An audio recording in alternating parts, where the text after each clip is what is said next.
time with your friends, your family, in this community, in this church, in your church family. But we just remember that you've only just begun to build your life. It's important for you to know that the building process is nowhere close to being finished. You'll spend the rest of your time here on earth continuing to build, continuing to learn, to grow. It's important that you know how to build that life. The last 12 years of learning and the subsequent 4 or 6 or 8 years of learning to follow in college are extremely important because this is where you build that crucial foundation to build on for the rest of your life. But know that this message is just not for you. This message is for all of us. No matter how old we are, we're still learning. We're still growing. We're still building. I saw a movie a week or so ago, The Avengers. And those of you who haven't been out at the theater lately, The Avengers is a comic book movie. It's The Avengers would be a compilation of Marvel comic book superheroes. In this particular movie, they are saving the world from destruction again. This time it happens to be from the villain who is named Loki. He's a Norse god. He's intent on invading the earth with some alien invaders. And of course, as we see in most movies, they choose New York City for their first target. And so the Avengers band together to defend the earth. I didn't know this, but the Avengers apparently are Captain America, the Hulk, Thor, Iron Man, and then a few other characters I didn't recognize and some other agents, but they all fight during this movie to save the world. My personal favorite is Captain America. Of course, Captain America was started in March of 1941. That's when he first appeared on the cover of a Marvel comic. Now, Captain America was intentionally designed as a patriotic hero. And from 1941 to 1944, it may be hard to imagine now, but the comic pitted Captain America against the Japanese and the Germans, the Axis powers. So young readers can flip through the comic book and see Captain America with his shield that apparently was a weapon, sling it through and take out a squad of German infantry. He was the most popular character during the wartime period. Now, Captain America had a patriotic look, as you can imagine, red, white, blue, a big white star on his shield, a big white star blazing on his chest. Like most comic book heroes, his identity was concealed by a hood and a mask, and he represented the ideals of freedom and patriotism.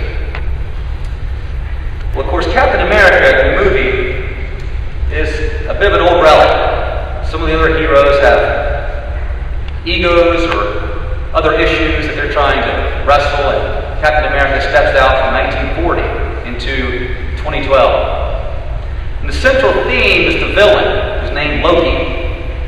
That freedom is life's greatest lie. And that in only being ruled by a tyrant, in this case, of course, Loki, can mankind be rid of strife or violence or even folly. Then you have Captain America, who his stance is unwavering, and his belief in what we call even old-fashioned principles of liberty, patriotism, and selfless service to others. So at one point early in the movie, an agent, in reference to Captain America's 1940s attire, said, aren't the stars and stripes a little old-fashioned? Of course, Captain America responds, with everything that's happening, with the themes that are about to come to light, people might just need a little old-fashioned. And that resonated with me. That sounds like a prescription for America, now, alien invasion or not. As we struggle to gain our footing, rebuild our economy, position ourselves to overcome professional and personal challenges, all while reinforcing and defining that moral foundation on which we will build our future. Now, Brian spoke of a time to build. In the book of Matthew, chapter 7, verses 24 through 29, Jesus says, "Therefore, everyone who hears these words of mine and puts them into practice is like a wise man who built his house on rock. The rain came down, the streams rose, and the winds blew and beat against the house, yet it did not fall, because it had its foundation on the rock. But everyone who hears these words of mine and does not put them into practice is like a foolish man who built his house on sand.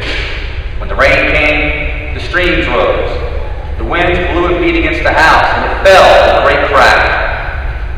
When Jesus had finished saying these things, the crowds were amazed at his teaching, because he taught as one who had authority, and not as their teachers of law.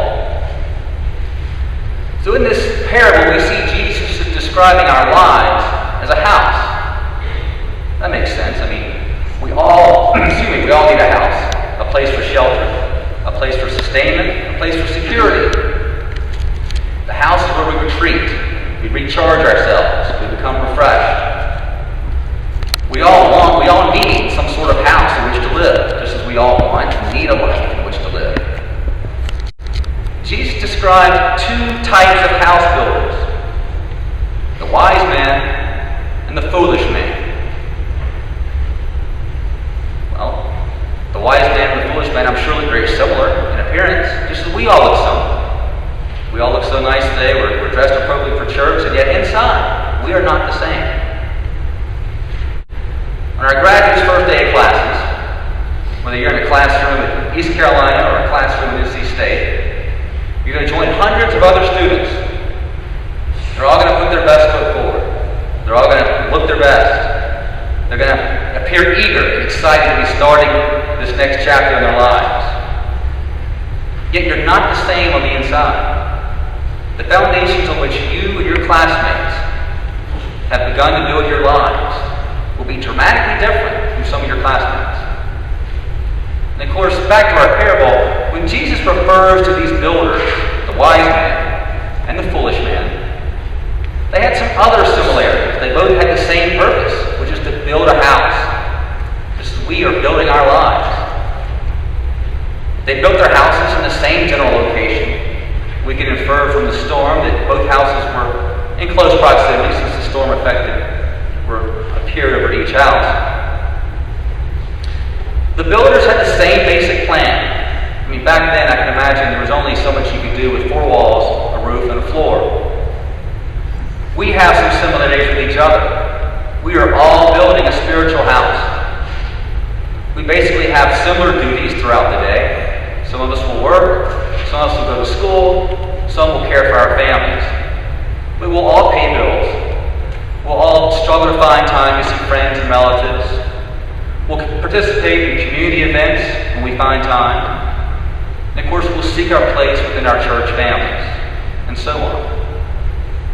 But despite our many similarities, like the builders in Jesus' story, there's a distinctive difference among all of us. And the difference can't be seen because it's underground. The difference is in our foundations.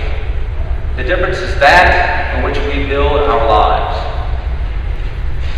For all of us gathered here this morning, for all those students who will be filing into classrooms in Raleigh and Greenville this fall, there are those among us who are sand builders and those who are rock builders. Now in Jesus' parable, I imagine if you walked up to these two houses, they would appear the same. From the outside, they were the same. From the inside, they were the same. You really couldn't tell a difference unless you investigated the foundation. Now, why was someone built on sand? Why would someone not take the time to investigate their foundation? Perhaps they were in a hurry.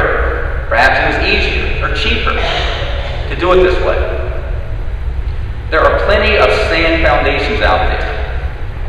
This parable might reveal to us one of the problems, perhaps, in our church or in the church, would be that people may be looking for an easy way, perhaps a lazy way to serve God. We know that there are plenty of sand foundations out there that foolish people may try to build their lives or their houses on today. A worldly foundation, perhaps of status, of careers, of politics. Some might even argue science or philosophy, or our families alone. What about religious foundations of sand, such as depending on good works alone, or the makeup of a congregation, or a church's reputation within the community. Those are all great things, but they can't stand alone. Which brings us back to our key question. Do you know what revealed the difference between the sand builder and the rock builder? It was the storm. The storm revealed the difference. It's the storm that reveals the foundation on which we live. When the storm came, the house built upon the sand fell. The house built upon the rock stood. Notice how Jesus describes the storm. There's pressure from above with the rain. There's pressure from below with the building floods. There's pressure from the side with the winds. A multiple effect of a storm. That's how the storms of life will hit us. Not one at a time, when we might be able to fend off each one individually. They're going to hit us from above, from below, from the side. For our graduates, the next few years will involve storms and pressures of all sorts. Multiple assignments from 3 classes due on the same day. Or a visit from your family the weekend before that big project is due on Monday. Or perhaps a deadline for a summer internship, peer pressure of all sorts, juggling your social calendar with your academic workload and your work schedule. For the rest of us, our storms might arrive in the form of caring for a sick family member or a loved one while beginning a new job or a new project, or perhaps an unexpected bill or expense that comes during a tough financial time, or perhaps overcommitting ourselves to volunteer activities, community boards, while trying to simply find time to exercise or visit our families or participate in Bible studies. There's 2 very crucial concepts from this parable I'm sure you'll carry with you in your 4 years, which is that Jesus does not exempt us from life's storms. He's not teaching us a parable about how to build our houses in some storm-free zone. There are no storm-free zones. The outcome is determined by the foundations on which we are sitting. It's a parable about foundations, not avoiding storms. The second concept is that our faith will be tested. A faith that cannot be tested cannot be trusted. I remember driving past a church years ago and I saw a sign out front. And it was just a simple message that said, "A smooth sea never made a skillful sailor." And that's true. Our faith isn't tested in the sunshine. It's tested in the storms.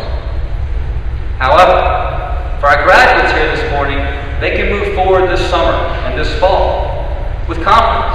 Confidence that comes from knowing you have begun to build your houses on foundations of rock. Your parents sitting near you love you very much and have shown that love to you through providing you values and principles and morals that create a solid foundation. The members of your church family surrounding you today also show their love for you, offering unwavering support, affirmation, and guidance. The youth programs of this church, and certainly the dedicated work of Reverend Free and Ann over the past several years, have provided you with countless lessons of choosing the harder right over the easier wrong, the merits of selfless service to others, and the powerful strength that comes from building a firm relationship with Christ. You are well equipped to face the storms ahead. Now, I can tell you from experience how wonderful it is to feel the warmth and love of this church family within these walls when you come home and attend services during your college breaks or your summer break. Mrs. Lockhart or Mrs. Lambert will walk over and give you a big hug. They'll put the arm around you. They'll ask, "How's school going? What's your major? What are your plans?" Some of the men might walk over and ask about the football season. And I'm telling you right now, some people are going to walk up and they're going to want to know who you're dating, all your personal business. Just get ready for it. Embrace each of these conversations, each of these exchanges. For on the surface, they may appear to be just a light conversation. But they will come to mean a great deal during those periods of lonely homesickness, or those periods when the storm clouds begin to gather and you feel a little uncertain. But remember that such exchanges in the parking lot after worship service, before Sunday school,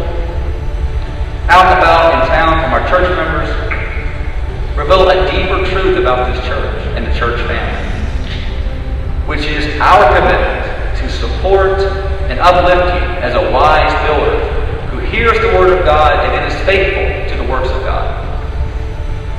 So if, as Captain America might say, the strength of our nation derives from the integrity of the home, then your strength, our strength, comes from remembering and adhering to these old-fashioned principles, these old-fashioned values of our church home.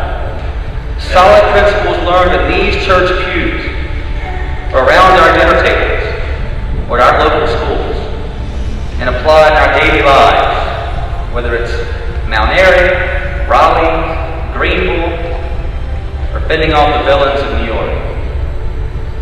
And so each of us needs to answer this question this morning before building the rest of our life. What am I building on?